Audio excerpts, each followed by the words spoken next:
Good morning.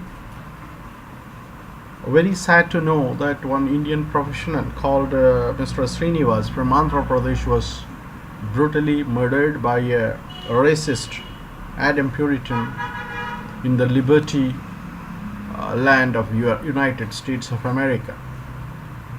There are a few questions that wife of Mr. Srinivas, Sunayana was asking whom she has to go to seek justice.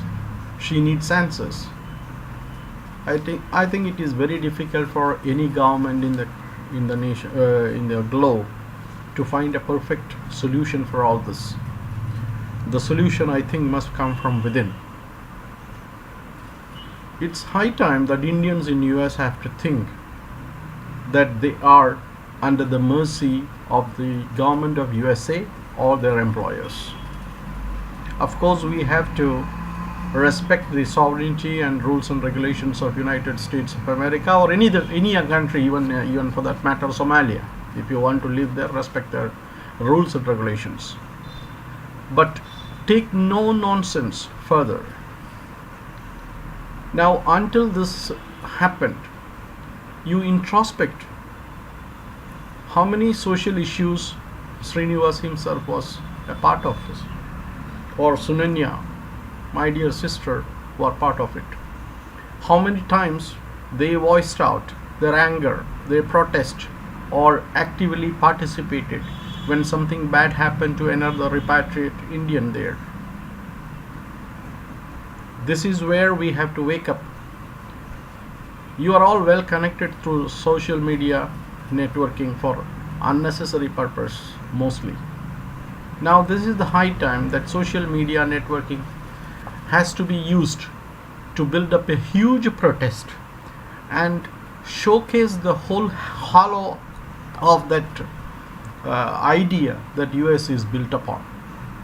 They say we are the land of liberty, but unfortunately it is not. They do not have civilization to show that, but they had the money power by manipulative techniques during the last century at least. There are few solutions I would like to offer for the Indians here back in India or in US. Stop thinking that US is a dreamland. It's a wretched land just like any other country. They speak about casteism in India, racism in India, but I do not think it is nowhere near to racism in United States of America or for that matter any other Western country. We are much safer here unless you are working against the government of India.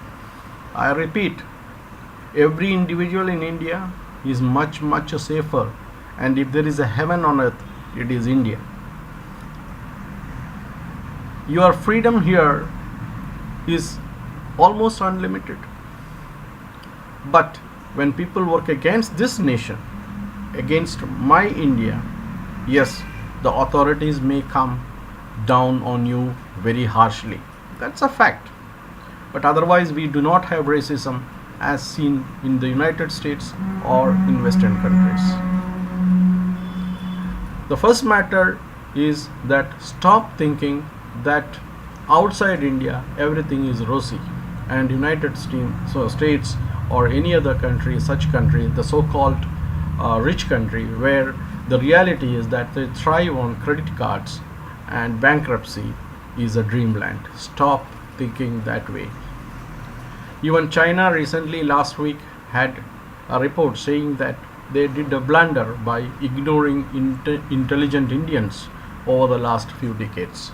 USA had used our intelligence and built a country, and for that matter you can get the statistics from various organizations like Microsoft, Google, NASA, IBM, where Indians work mostly. Our brains were used, exploited, and they built riches and they gave us pittance. Second is, immediately all the Indians in the United States or neighboring countries there must use social networking sites to build up a huge protest and let this be heard by the authorities that may be. Thirdly, I urge Indians not to confine yourself to the four walls of your houses there, and get out at least on a Sunday, do some social work, personally meet each other, then build up a huge movement of Indians there so that nobody takes Indians lightly. Fourth, never sell yourself under the thinking that back in India we have no opportunity. Sell yourself smartly. If you are not able to get the salary that an American gets there, don't accept the job. Come back. Live here with dignity. Dignity is most important. The tragic thing is, Indians have, for the last 60 years, have pledged, mortgaged their self-respect and gone out of the country and worked as slaves there, at least mentally. There may be a few exceptions, but exceptions only prove the rule.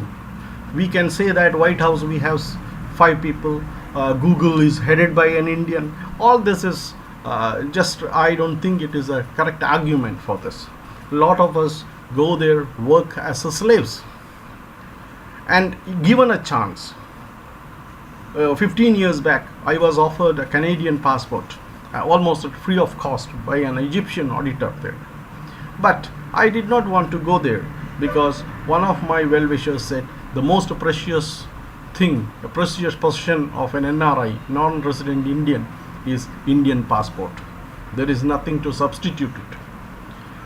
My dear sister, Sunayana, please do not worry about all this. I think God gives you a lot of strength to bear this loss, which is immense.